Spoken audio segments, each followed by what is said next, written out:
श्री शिवाय नमस्तुभ्यम। हर हर महादेव। मध्य प्रदेश राज्य के जबलपुर संभाग के छिंदवाड़ा जिले में गुरुजी पंडित प्रदीप मिश्रा जी के द्वारा 16 सोमवार शिव महापुराण कथा शुरू हो गई है और आज 6 सितंबर कथा का दूसरा दिन है। आज की कथा पूर्ण हो चुकी है। ये 5 दिवसीय शिव महापुराण कथा जो कि 5 सितंबर से 9 सितंबर तक दोपहर में 1 बजे से 4 बजे तक आस्था चैनल यूट्यूब के माध्यम से देखी जा सकती है।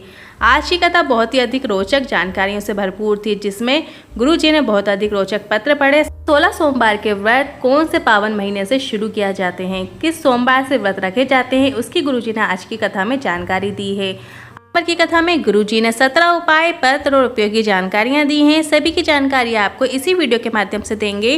किसी कारणवश यदि आपने आज की कथा नहीं सुनी है तो पूरी कथा का रास्ता आपको एक छोटे से वीडियो से प्राप्त हो जाएगा। तो बढ़ते हैं आज की कथा की पहली जानकारी की ओर। बहुत अच्छी गादी लगा लो, बहुत अच्छा तकिया लगा लो, बहुत अच्छा एसी चला लो, उसमें आपको अच्छी नींद नहीं आ सकती। शिव महापुराण की कथा कहती है जब आपको मन की शांति, मन के सुकून से अच्छी नींद प्राप्त होती है और वह मन की शांति आपको जो आप कर्म कर रहे हैं, जो परमात्मा को प्रसन्न करने के लिए, भगवान को खुश करने के लिए जो आप अच्छे कार्य कर रहे हैं, उससे प्राप्त होती है। बढ़ते हैं आज की कथा की दूसरी जानकारी की ओर। कोई तुमसे कहे कि दिन भर मंदिर में बैठे रहो तो भगवान मिलेगा, नहीं है। कोई तुमसे कहे गंगा नदी के घाट में जाकर बैठ जाओ तो वहाँ भगवान मिलेगा, नहीं, ऐसा नहीं है। कोई तुमसे बोल दे नर्मदा नदी के तट में जाकर बैठ जाओ, वहाँ भगवान मिलेगा, तो नहीं, ऐसा नहीं है।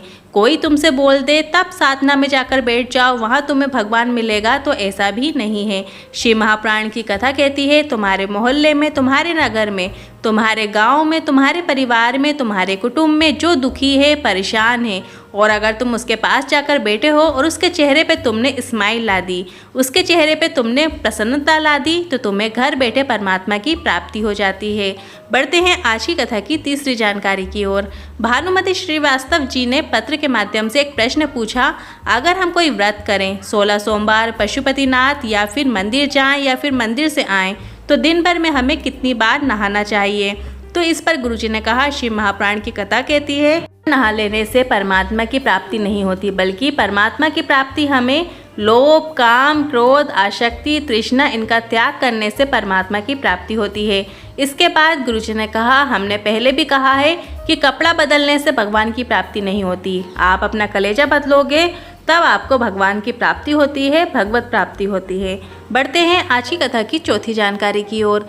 शिक्षक दिवस की महत्ता बताते हुए गुरुजी ने बोला, जो भी शंकर भगवान के मंदिर में पहुंच जाता है, 1 लोटा जल चढ़ा देता है, तो शिव उसे अपना शिष्य बना लेते हैं। और एक गुरु अपने शिष्य को कभी बिगड़ने नहीं देता और हमेशा सत्मार्ग बताते हैं।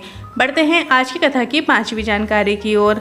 निंदा करने वाले भोलेनाथ को भी नहीं छोड़ते। आज के समय में किसी भी भगवान की इतनी निंदा नहीं होती जितनी भोलेनाथ की होती है। पर एक बात और सत्य है, आज के समय में इतने अधिक मात्रा में मंदिर भोलेनाथ के हैं जितने किसी के भी नहीं हैं। और एक बात आप समझ लो, अगर आपकी कोई निंदा कर रहा है तो इसका मतलब यह है कि आप ऊपर चल रहे हैं, आप ऊपर उठ रहे हैं, उन्नति कर रहे हैं, तभी लोग आपकी निंदा कर रहे हैं। बढ़ते हैं आज की कथा की 6वीं जानकारी की ओर। शैल कुमारी साहू छिंदवाड़ा से पत्र लेकर आए। शादी के 13 वर्ष हो गए थे पर संतान नहीं थी। कई डॉक्टरों को दिखाया पर संतान का सुख नहीं हुआ। दोनों की जांच हुई और डॉक्टर ने कहा संतान सुख हो ही नहीं सकता। हमने टेस्ट ट्यूब भी करवाया पर उसका भी कोई फल प्राप्त नहीं हुआ। तब यह सोचकर विचार करना छोड़ दिया कि संतान सुख नहीं है, अब इस बारे में नहीं सोचते हैं, क्योंकि हमने 2 से 3 बार टेस्ट ट्यूब बेबी भी करवा लिया था। एक बार छोटे से मोबाइल में किसी ने आपकी क्लिप भेजी थी और वह हमने सुना और शिव महापुराण कथा सुनना शुरू किया। पशुपतिनाथ व्रत का वर्णन सुना और सफ़ेद आंकड़े की जड़ का प्रयोग के बारे में सुना। आपके बताए अनुसार हमने उपाय किया और बाबा की ऐसी कृपा हुई कि 1.5 महीने बाद गर्भ ठहर गया और बाबा की कृपा से 13 वर्ष बाद पुत्र रत्न की प्राप्ति हुई है। उसी का आभार व्यक्त करने कथा पंडाल में आए हैं। आज की कथा की 7वीं जानकारी की ओर। पशुपतिनाथ का व्रत और 16 सोमवार के व्रत में एक अंतर होता है।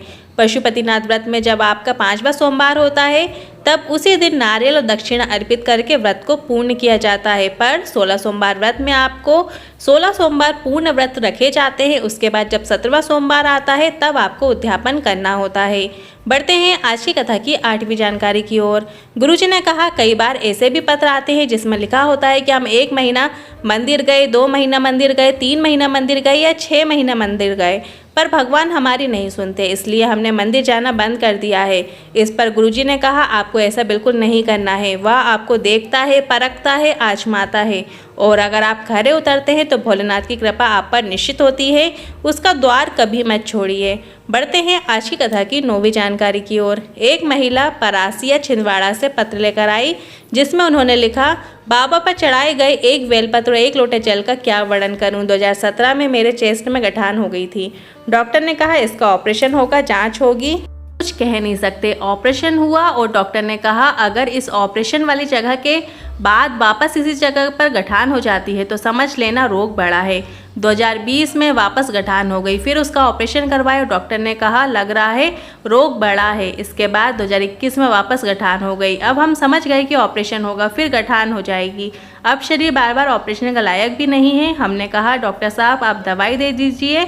इसी समय हमारी पड़ोसन ने कहा शंकर भगवान के मंदिर में जाना शुरू करो। शंकर भगवान के मंदिर में जो शिवलिंग पर बेलपत्र चढ़ी हो उसे उठाकर घर ले आओ और उसे खाना शुरू कर दो। मैं इतना बल भी नहीं था कि मैं मंदिर जा सकूं, तो मेरे भाई से कहा मैंने कि वह मेरे लिए बेलपत्र ला देता और वह मैं खा लेती। 20 दिन बाद हम ऑपरेशन के लिए जाने लगे तो डॉक्टर ने चेकअप करके बताया आपके शरीर में जो गांठें थी वो समाप्त हो गई हैं और तुम्हारा रोग भी ठीक हो गया है। उसी का आभार व्यक्त करने कथा पंडाल में आई हूँ। बढ़ते हैं आज की कथा की 9वीं जानकारी की ओर। सुनीताबाई बघेल सिवनी से पत्र लेकर आए। मेरे भांजी को कैंसर हो गया था, इसका इलाज हुआ, ऑपरेशन हुआ और ऑपरेशन के बाद भी उसे आराम नहीं लगा। तब हमने हमारी बहन से कहा जितना समय मिलता है उतने समय भोलेनाथ की आराधना करो, भक्ति करो। हमने 3 जगह कथा सुनी। 3 जगह कथा सुनने के बाद कथा पंडाल में जहाँ पर कचरा पड़ा रहता था उसे वहाँ से उठाकर हम साइड में रख देते। हमने बैतूल, भोपाल और इंदौर की कथा सुनी और बाबा की कृपा से मेरी भांजी का कैंसर ठीक हो गया है। उसी का आभार व्यक्त करने कथा पंडाल में आए हैं। बढ़ते हैं आज की कथा की 10वीं जानकारी की ओर। शिवलिंग पर जल चढ़ाने वालों से गुरुजी ने कहा कि हम आपसे एक बात कहना चाहते हैं, आपको प्रतीक्षा जरूर करना है। ऐसा नहीं कि आपका कार्य नहीं हुआ है तो आपने जल चढ़ाना छोड़ दिया। परीक्षा लेना उसका कार्य है, प्रतीक्षा करना आपका कार्य है। अगर आप मंदिर के अंदर भी नहीं जा पाएँ तो मंदिर के सामने निकलते समय हाथ जोड़कर श्री शिवाय नमस्तुभ्यम जरूर बोलिएगा। बढ़ते हैं आज की कथा की 11वीं जानकारी की ओर। 16 सोमवार का व्रत कब रखना चाहिए, किस व्रत से क्या लाभ होता है, उसकी जानकारी देते हुए गुरुजी ने बताया है अगर संतान प्राप्ति के लिए 16 सोमवार का व्रत रखना चाहते हैं, 16 सोमवार के व्रत की शुरुआत आप करना चाहते हैं तो सावन के पहले सोमवार को आपको 16 सोमवार के व्रत की शुरुआत करना चाहिए। अगर बहुत बड़ी बीमारी हो गई है, बीमारियों ने घेरा हुआ है, जीवन में बहुत परेशानियां चल रही हैं, दुख तकलीफ चल रही हैं, कष्ट चल रहा है, तो आपको 16 सोमवार का व्रत वैशाख माह के पहले सोमवार से उठाना चाहिए। और उत्तम व धन संपदा, उत्तम घर व्यापार, व्यवसाय, नौकरी पद प्रतिष्ठा यदि आप चाहते हैं तो आपको 16 सोमवार का व्रत करना चाहते हैं तो आपको मार्गशीर्ष माह के पहले सोमवार से व्रत उठाना चाहिए। बढ़ते हैं आज की कथा की 12वीं जानकारी की ओर। 16 सोमवार व्रत कैसे किया जाता है इसकी जानकारी देते हुए गुरुजी ने बताया आपको सोमवार में तीसरा पहर जो होता है, शाम का समय जो होता है, उस समय पार्थिव शिवलिंग का निर्माण करके प्रसाद तैयार करके पूजन अर्चना करनी चाहिए। पर इस व्रत में भी आपको प्रसाद के 3 हिस्से करना चाहिए। एक हिस्सा भोलेनाथ के लिए, दूसरा हिस्सा भोलेनाथ के भक्तों के लिए और तीसरा हिस्सा आपके लिए होता है। और अगर आप अपने हिस्सा पूरा नहीं खा पाते हैं तो किसी और को भी दे सकते हैं। और 17वें सोमवार में जब आप इस व्रत का उद्यापन करते हैं तब आपको 16 जोड़ों को बुलाकर घर में प्रसाद देते हैं, भोजन कराते हैं।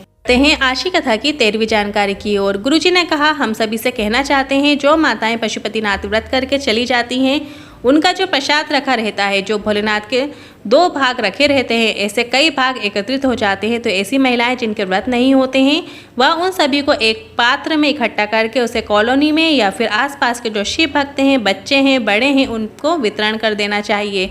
जिनका व्रत नहीं है तो इस प्रकार से वितरण करने वाले का जो प्रसाद पा रहा है उसे 1000 अश्वमेध यज्ञ का जो फल प्राप्त होता है वह प्राप्त हो जाता है। बहुत बल है शिव पर अर्पित किए हुए प्रसाद को प्राप्त करने का। बढ़ते हैं आज की कथा की 14वीं जानकारी की ओर। शिव मंदिर में 3 चीज़ों का बहुत अधिक महत्व है। जो शिवालय में दिया लगाकर चला जाता है और वह दिया जब ठंडा हो जाता है तो वह दिए को उठाकर एक जगह साइड में रख देना चाहिए। ऐसा करने से क्या होता है, आपके जीवन में जब विपदा की स्थिति आती है, कभी कोई बड़ी बीमारी आती है, उस समय में महादेव की आप पर विशेष कृपा प्राप्त होती है। मंदिर में भी एक पानी का पात्र होता है, अगर वह आपको खाली दिख रहा है तो उसको भी उसे भर देना चाहिए और उस पात्र से लेकर जितने लोग भी शिवलिंग पर जल चढ़ाएंगे उसका फल भी आपको निश्चित ही प्राप्त होता है। बढ़ते हैं आज की कथा की 15वीं जानकारी की ओर। अगर कोई जीवन में 16 सोमवार व्रत नहीं कर पाता है, उद्यापन नहीं कर पाता है और अगर वह 16 सोमवार शिव महापुराण कथा को श्रवण कर लेता है तो उसे व्रत और उद्यापन का भी फल प्राप्त हो जाता है। बढ़ते हैं आज की कथा की 16वीं जानकारी की ओर। उमा कॉलेजी पत्र लेकर आई। मेरा बेटा बचपन से कमजोर है, विकलांग है, मानसिक कमजोरी है, उसे सुनाई नहीं देता था जन्म से ही और ना ही वो चल पाता था ना ही सुन पाता था। मेरी पड़ोसन ने कहा फिर भी एक बार पशुपतिनाथ व्रत करो, अपने बेटे के हाथ से जल स्पर्श कर कर वह जल शिवलिंग पर अर्पित करो। मैंने पशुपतिनाथ व्रत किया और बेटे का हाथ स्पर्श कर कर वो जल में शंकर भगवान की शिवलिंग पर चढ़ाना शुरू कर दिया। पर एक दिन जब मैं बेटे को वो लोटे का जल स्पर्श करा रही थी तो बेटे ने लोटा छोड़ा ही नहीं, तो मैं उसी को पकड़कर घसीटते हुए शिवालय ले आई और उसके हाथ से जल चढ़वा दिया। आज मेरा बेटा चल सकता है, शिवलिंग पर चढ़ा हुआ जल कानों में लगा देती थी और आज मेरा बेटा सुन भी सकता है। उसी का आभार व्यक्त करने कथा पंडाल में आई हूँ। बढ़ते हैं आज की कथा की 17वीं जानकारी की ओर। कथा पूर्ण होने के बाद गुरुजी ने कहा कल जन्माष्टमी का पर्व है, कल कृष्ण जन्मोत्सव का पर्व है, उसकी आप सभी को अग्रिम शुभकामनाएं। और वर्ष में एक बार हम कल्लू जी महाराज का जलाभिषेक का क्रम रखते हैं। कल्लू जी महाराज को आपने देखा ही होगा, जो व्यासपीठ पर कृष्ण जी बैठे होते हैं, उनका नाम गुरुजी ने कल्लू जी महाराज रखा है। तो कल 7 सितंबर को आप रात्रि से 8 से 9 बजे तक गुरुजी पंडित प्रदीप मिश्रा जी के ऑफिशियल यूट्यूब और फेसबुक चैनल के माध्यम से उसका सीधा प्रसारण देख सकते हैं। आज की इन जानकारियों से लेकर मन में कोई सवाल या क्वेश्चन है तो आप कमेंट बॉक्स के जरिए पूछ सकते हैं। वीडियो थोड़ा भी उपयोगी लगा हो तो वीडियो को लाइक करके कमेंट बॉक्स में हर हर महादेव जरूर टाइप कीजिएगा। श्री शिवाय नमस्तुभ्यम।